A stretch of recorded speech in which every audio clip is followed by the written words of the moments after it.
Okay, so we're at week 4 now for the little Yabbie babies. You may notice that I've put in some tubing all over the place. So there's one tucked in there. They've been using that quite well. A lot of the small ones are using it. Main reason is I mentioned to you last time that there's been a lot of fighting and bickering. So what it's done is I've created basically their own space. So you can see in here, for example, there's quite a few that actually still stay in the breeding log. This tubing's only been in for a day, so it's it's only new. So they've been living mainly in here, and you can see it's quite crowded. There's a lot of them in there.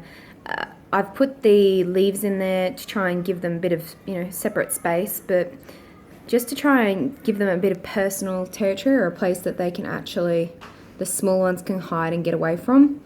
It's been quite successful. So they're quite long, so that if Mac decides to get inquisitive, or Monty, take your pick, the Yabbies aren't actually trapped in a short little tube. They've got a bit of length, so they can get away from any reaching claws, basically.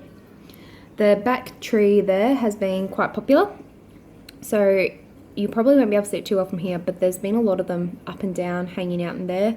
There's one actually there climbing the filter a bit. So baby yabbies can't live out of water, so I'm not worried about them leaving. So you can wonder if he's going to come out again. So there's one just in the tube there at the moment, just the third on the right at the bottom there.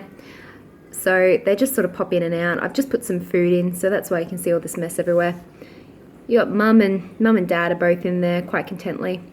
So the food I've been giving them has been those logs, and I just got a new batch of them, so that's what I give them. They really seem to take to it, whereas the algae wafers, it's usually left out like that and it creates a really big mess. Whereas the little pellets that you get in here, actually the baby yabbies anyway, can actually carry away.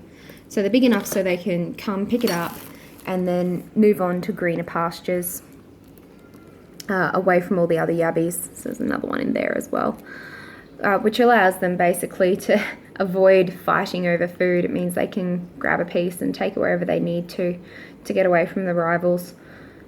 So yeah, they've again varied in sizes and colours still. There's not much miraculous for them at the moment. So I might do it every couple of weeks from here on in. We'll see how we go. Basically when it starts to get interesting. So you can see the little one there getting into one of those little pieces.